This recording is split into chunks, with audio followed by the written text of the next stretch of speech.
LeBron James just became the first active NBA player to reach the billion-dollar milestone. Forbes says the pro basketball star has a number of lucrative endorsement deals, real estate holdings, and business ventures. In his 19-year playing career, he brought in $385 million from his basketball salary alone. Michael Jordan is the only other NBA player to reach the billion-dollar net worth mark. It may be time to tell your teen to get a job this summer. A report from Drexel University shows this summer is expected to be the best job market for teens in 15 years. 33% of 16 to 19-year-olds will be employed between June and August. That's the highest rate since 2007. The report says an hourly wage of $15 or more should help draw teens into the workforce.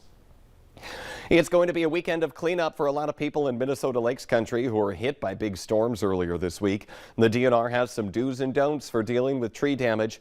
They say to use caution when approaching damaged trees, and if there are downed power lines, stay away and call 911.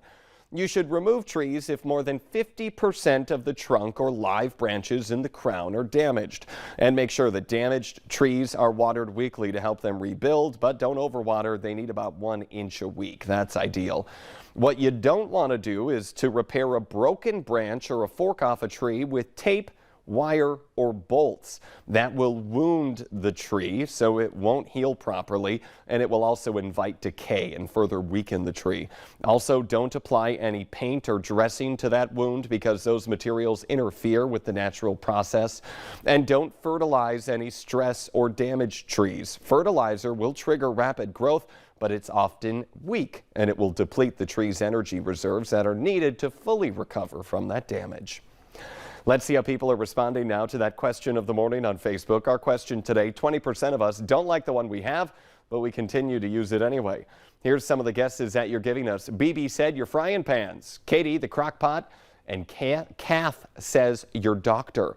To leave your guess, check out the question on the Valley News Live Facebook page. We'll be back with some of your responses and the answer later on. But next, tragedy at a Colorado power plant. 2 workers are buried under 60 feet of coal. And later, Prince memorialized in a new mural just unveiled. And this morning, we are waking up to some chillier temps out there. 38 degrees right now in the metro. Taking a live look down in Hankinson, though, you see nice and sunny, very light breeze. Lisa Green lets us know what to expect.